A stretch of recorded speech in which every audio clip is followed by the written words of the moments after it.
Hello, everybody, and welcome to the second Par 6 podcast. The date is July 10th, 2017, and that was Dan Bonnett. You just heard in our intro. Big shout out to them for letting us use their music. And right now, we are in the first day of the All-Star break during the MLB season.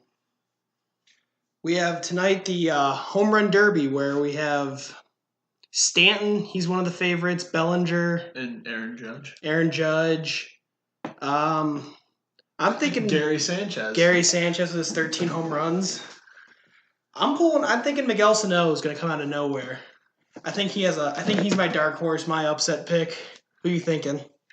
I want to say Bellinger just because everybody's picking against him, but I really do think Aaron Judge is going to win it. Yeah, then again, I mean, Stanton is at home. By the numbers, I think Aaron Judge wins tonight.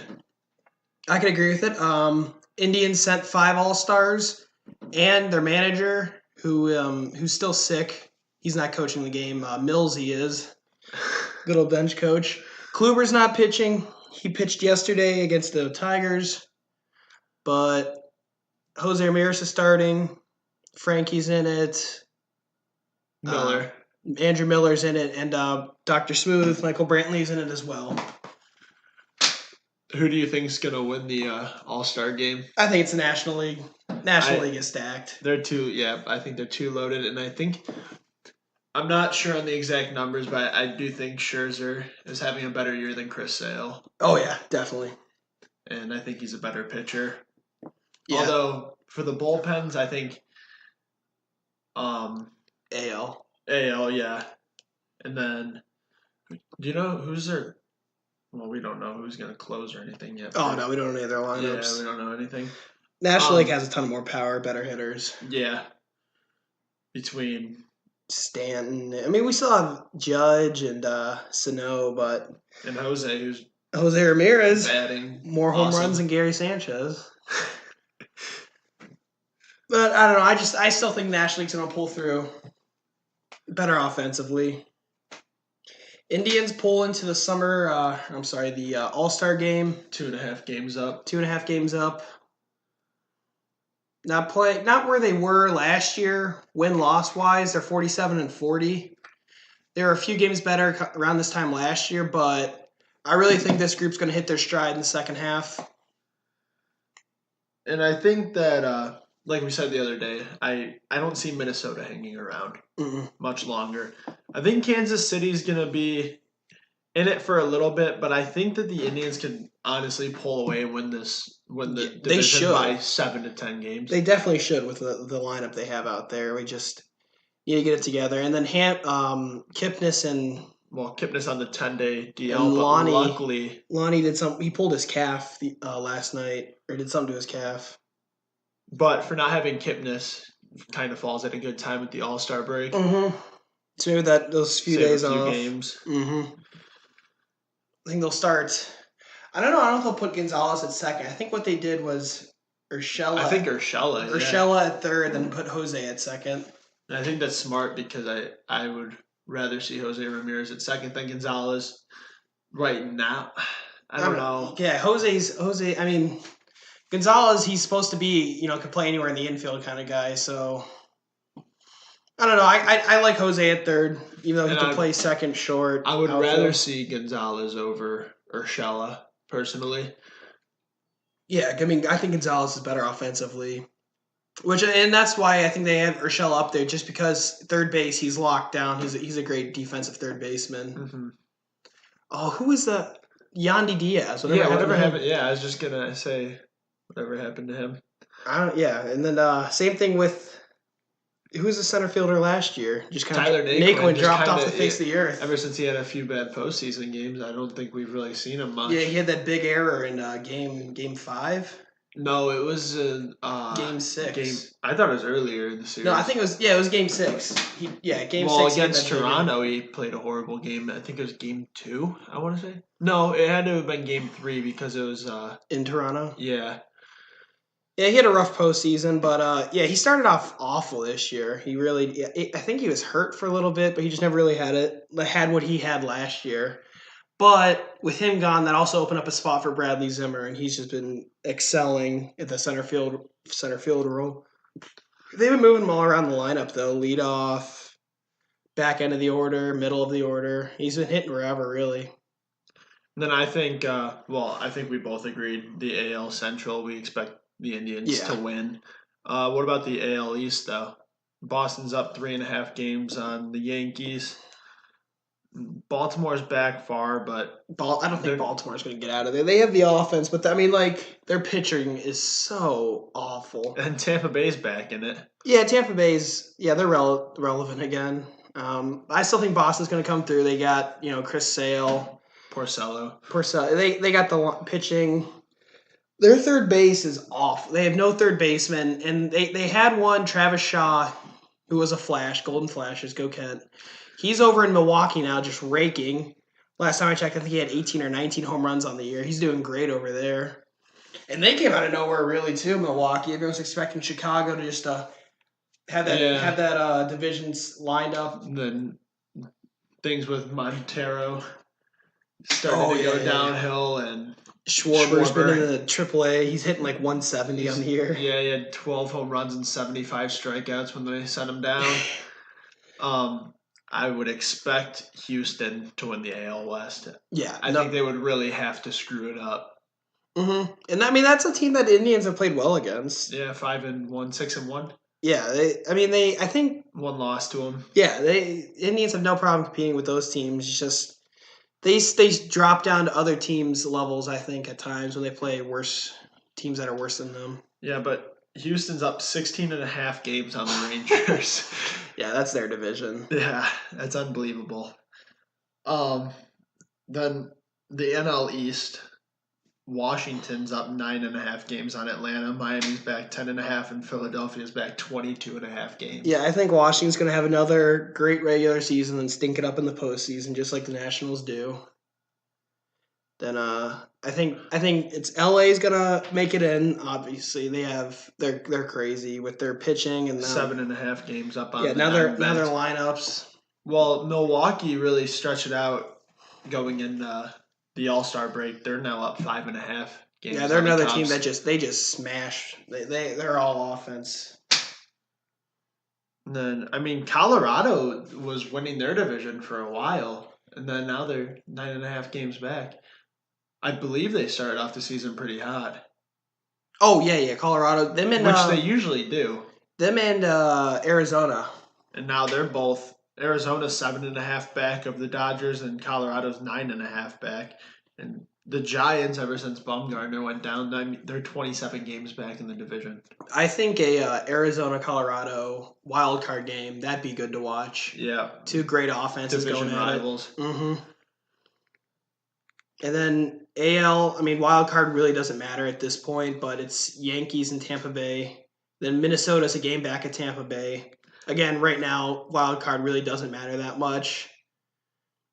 I could really see Kansas City taking a wild card spot. Yeah, I can. They're a bunch of veterans. They know what to do at this point in the season. I don't know. It's tough to say, but I wouldn't even count Baltimore out yet.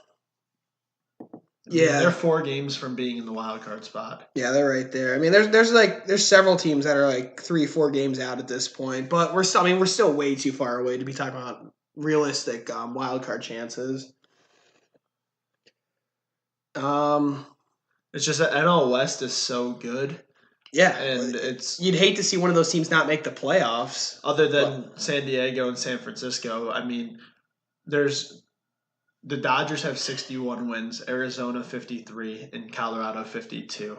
They're leading right now. Those records right there, they'd be division leaders in the AL. They'd be leading the East and the Central if they were in the AL.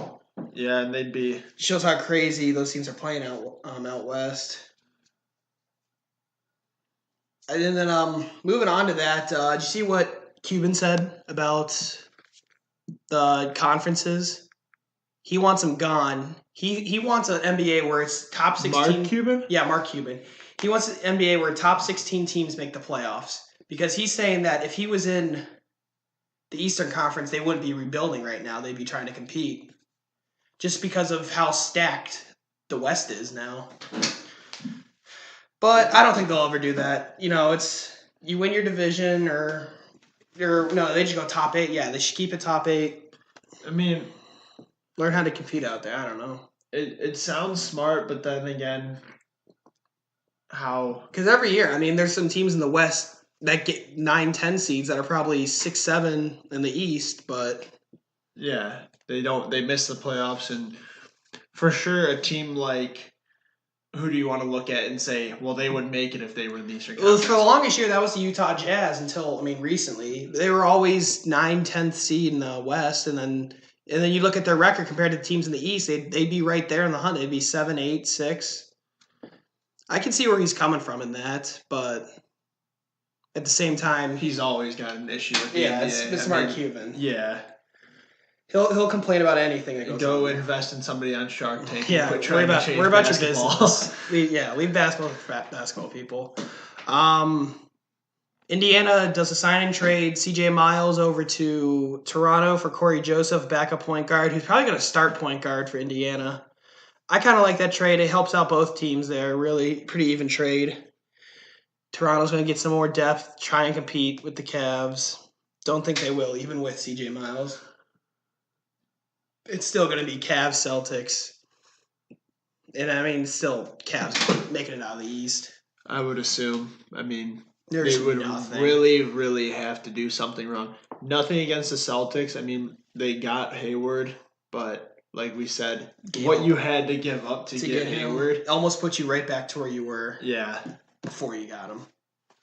But we'll see. There's really no way to tell now. Yeah, who got Timberwolves? They signed Jamal Crawford to a 2-year deal. It's another one that the Cavs get away.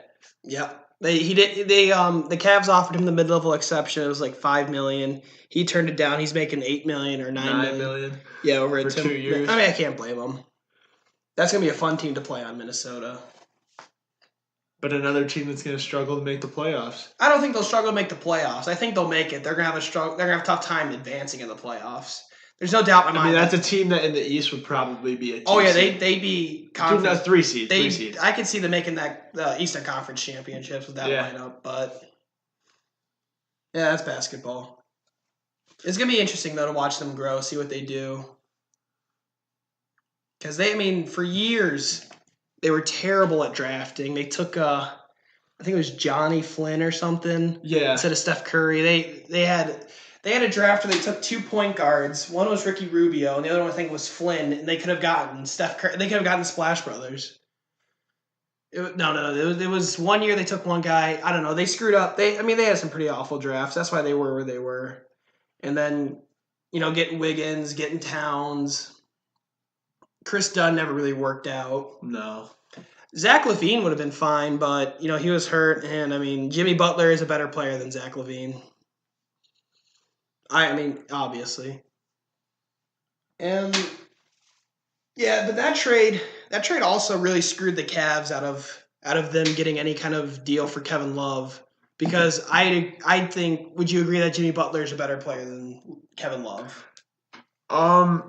Yes, or at least close. Yes, I would say he's better, but I don't know that he would have been a better fit for the Cavs. I think that Jimmy Butler would have been. Well, I'm just talking on the trade market. Like, if you're saying who's a better player, I'd say Jimmy Butler. And what happens is, if a player that's just as good as Kevin or better gets traded for that, then the Cavs want to move Kevin for a superstar. That's not going to happen, because they're going to say no.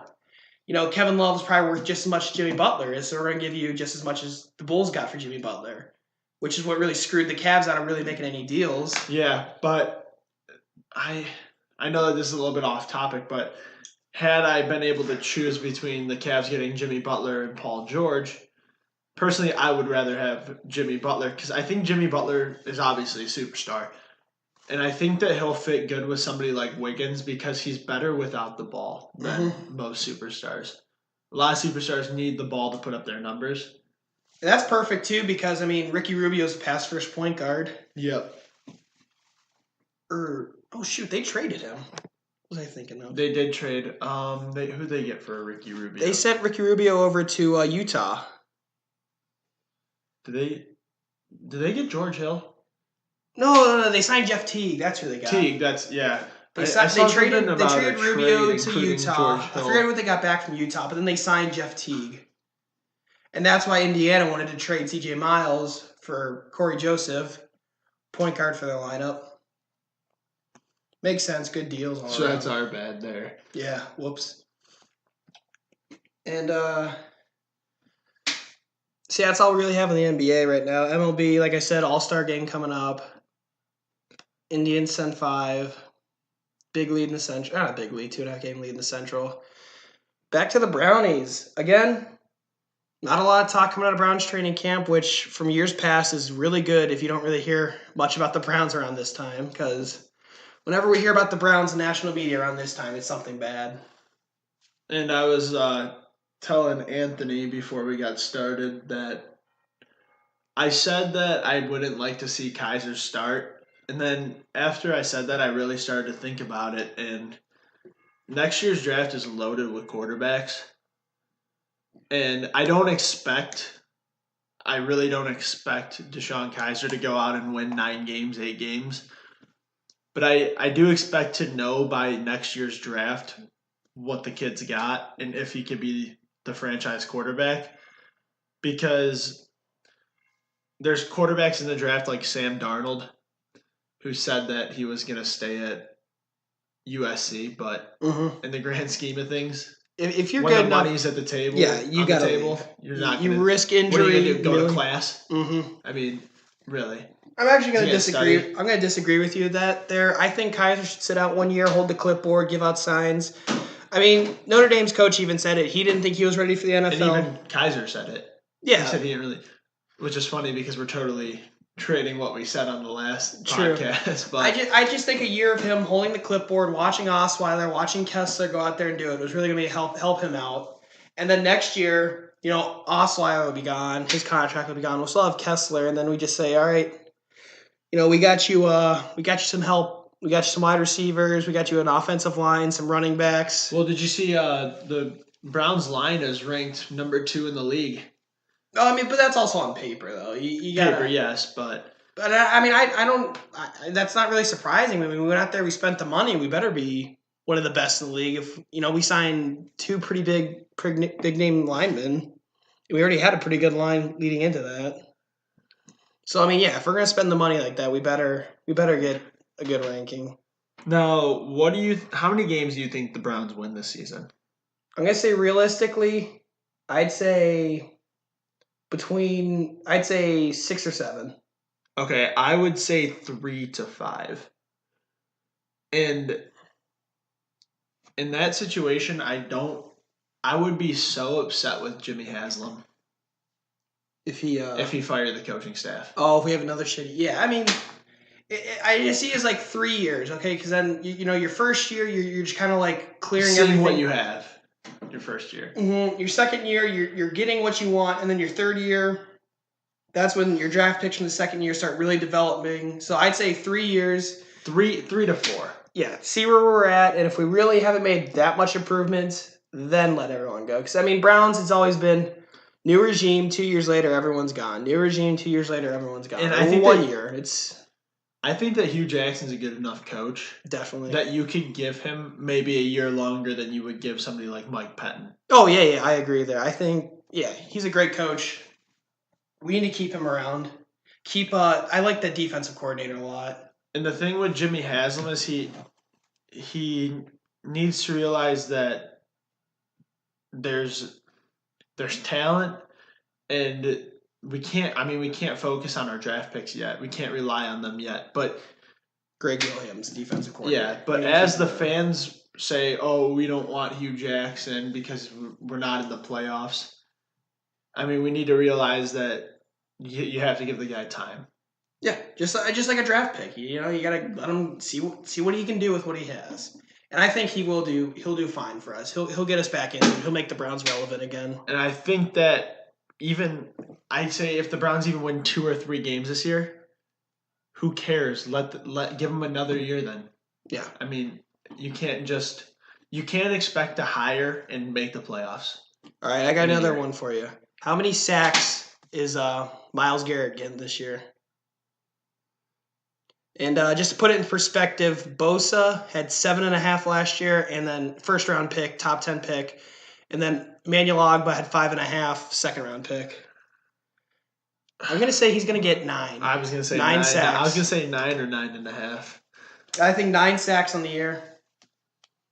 I think your boy Peppers is gonna get 2 interceptions, and then be one of the team leaders in tackles. And this is hopefully everybody can stay healthy. Yeah, that's another big thing. That's the big thing. And do you know exactly how many sacks Myles Garrett had last year for in A&M? Not off the top of my head. I'll look it up real quick. But I think they looked at his college numbers, and with 1 year less than Von Miller, he had, in their career totals, he had 1 less sack than Von Miller did in his college career, which, I mean, that looks all nice and everything in college. The NFL is a whole different animal, so it could be different. I don't know. All I know is this kid's really going to get to the quarterback, and I think he's going to do fine come the season. I think he could. I mean, I realistically think that he could put up 10 sacks. I could see 11 sacks. His senior year, he had 8.5 sacks. He had 11.5 in 14, 11.5 in 15, and 8.5 in 16. Said he played. I mean, yeah, he played through some injuries. Teams, you see Myles Garrett, you're gonna double, triple team him, and we saw the same kind of thing with Joey Bosa. He was unstoppable his first couple years at OSU, and then that last year, it's not like he was still a dominant player, but they triple, double teamed him as much as they could. Mm-hmm. His sack number went down, but when he got to the NFL, he was fine when they have to worry about like all 4 defenders, not necessarily just one. Yeah. And I mean, we have a good defensive line too, so you can't just say, "Hey, double team Garrett," because then we have other pretty good pass rushers, run stoppers around him, to where they have to focus on everyone now, not just one guy. And a good linebacker core. That's why I think J.J. Watt. I mean, that's why he's doing so well in Houston. I think if you put J.J. Watt on a team that doesn't have a line as good as Houston's, that he will put up nearly as many tackles or as good as stats as he usually does. So it's just, I mean, like anything, it's just what's around the player that really makes them. Let's see. Anything else out of the Browns? I mean, there's really nothing. I mean, I think we've covered everything over the past 3 days we've been talking about them, and nothing has really happened. And really, no big name NBA players have been traded or anything like that. And we sit at the All-Star break of MLB season, so it's a really slow time. It's probably the slowest week we're gonna get in the next couple months. So I think right now tonight, Stanton's winning the home run derby, but I think Miguel Sano does have a shot to come out of nowhere and kind of shock the world. I mean, since we're running a little bit short today, we could have a little fun and throw around some college football predictions. All right. Something to talk about. I don't think Ohio State's winning it all this year. As a fan, I really don't. I still think they're going to beat UM, team up north. I think they're going to win the Big Ten. They're young. I think that the Big Ten is going to be. I mean, I don't think that Penn State's going to be as good as they're being hyped up to be. I think they got last season. They're just going to. It's just going to be that one running back they have. Yeah, what's his name? I think that team is just going to be him. And they lost a lot of defensive players. Yeah. And I mean, let's not forget that they really just got hot. Barkley. Yeah.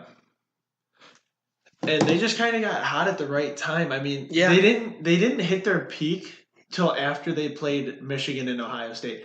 Obviously, they beat Ohio State. I don't think that happens every time they play. I think that's 9 out of 10 times. And wasn't Ohio their State game wins that game. Wasn't their game with the team up north a blowout? Yeah, I mean Michigan beat them 41-10.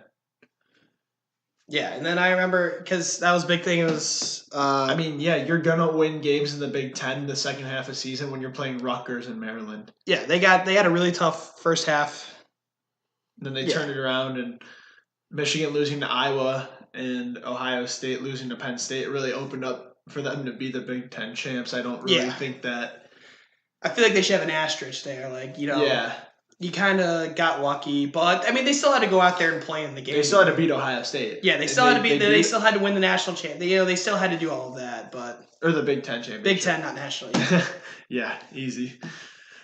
Alabama's going to be Alabama. I think see Clemson being as good as they were. No, not without Watson and Williams. Oh, and that defense they had. Yeah. But I do see USC. Like USC, I was just going to say they're going to be Darnold, a top 5 team. I think they're going to be in it. I don't think Washington. No, I mean Washington still has Browning. They lost John Ross, but I like to see what Washington does. Wisconsin's going to be good. Good defense.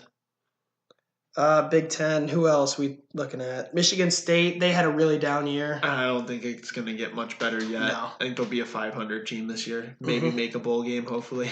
Iowa. To make the Big Ten look better. Iowa, they lost a 4-year starter at quarterback. It's going to be a tough year for them. It was a tough year last year. They still made a bowl game, but they lost their quarterback. They're going to have to restart again there. The San Diego Credit Card Union Bowl. Poinsettia Bowl. Some of the bowl games these days are ridiculous. Then Purdue's not doing anything. Rutgers, Northwestern. I mean, Maryland. They field a decent team, but nothing. I mean, nothing they that can lose. Compete. Yeah, nothing that can. They lose 70-3 against real schools. They're not real. I can see them making a bowl game, but they're not going to be anything special. I don't know if they're going to make a bowl game.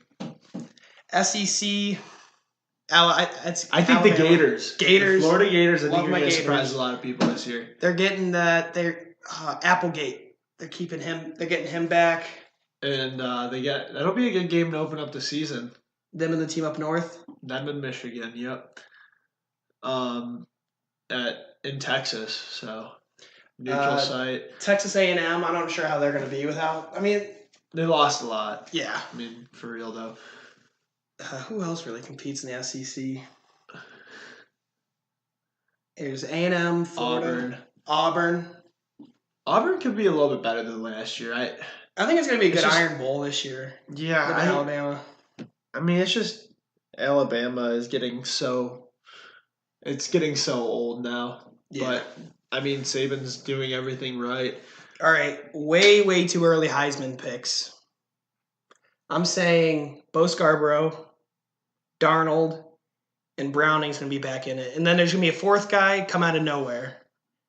All right, I'm going to say Sam Darnold. Oh, you know what? Instead of my fourth one, I think Saquon Barkley. Running back. I think just because he's going to be the whole offense at Penn State. He's going to be carrying the whole load. I think he's going to put up some crazy numbers. So I'm going with Darnold, Scarborough, not in any kind of specific order. Darnold, Scarborough, Browning, and Barkley. I think that's my Heisman picks. Way too early in the season, though. Not even the season yet. Yeah, I think my I'm gonna go with Darnold. Now, there weren't any defensive players in mine, so I might have missed out on a couple big defensive guys. I got a defensive guy for my sleeper. Darnold. Let's see. There's that running back from Penn State. Barkley. I feel like our top three are going to be the same. Or what are you thinking? Scarborough, Browning? I'm thinking there's never been a repeat. True. I'm thinking Lamar Jackson. Oh my gosh, I completely forgot about Lamar Jackson. I don't know because I think he's going to be so figured out this season. He's going to definitely throw the ball a lot more this year. I'm not a huge fan of Lamar Jackson, but I do think that he's going to have a chance to at least be a finalist. I really don't think he's going to win it again, and I think that I mean, they lost to Kentucky. I think teams are really starting to figure him out. I mean, down the stretch, he didn't play that many good games. He lost to Houston. True. After that Clemson, I think what happened was that Clemson game just really knocked the wind out of him. Yeah. They were right there. I mean, they were literally a foot away from that. Remember that first down play? Yeah. Foot away. It would have been a first down. Not even a foot away from potentially beating Clemson. And then my sleeper pick would be probably Rashard Gary from Michigan, who's supposed to be maybe the best defensive player in the country this year. Taco Charlton was talking about him at the draft. Yeah, and I think that he was the number 1 recruit 2 years ago. I think that he could really be the best player in the country. Want to hear our first hot take of our podcasts? Yep. Lynn Bowden. Athlete at Kentucky. Warren G. Harding. Sleeper. He's going to play everything there. He's going to be like Peppers, I think. He's going to be returning kicks, play a little bit of defense. He was a quarterback. Maybe run some Wildcats. Yeah, some Wildcats with him. He was a ridiculous running quarterback. Wide receiver, defensive back. Corner, yeah. I can see him playing all those positions. He's being like that, like I said, Jabril Peppers, just play every position on the field. And I think that, nobody's going to know him going into the season. He's playing at Kentucky, who's not a powerhouse football. They're building. I think you might actually hear his name a little bit this year. So, I think that's just about good. I think that's just going to wrap everything up for this second podcast. Very slow time in sports right now. Not much going on really anywhere. Thank you guys for watching. Again, please like, comment, subscribe, and another big shout out to Dan Bonnett for letting us use their music. Check them out. Have a good night, Cleveland. Sure.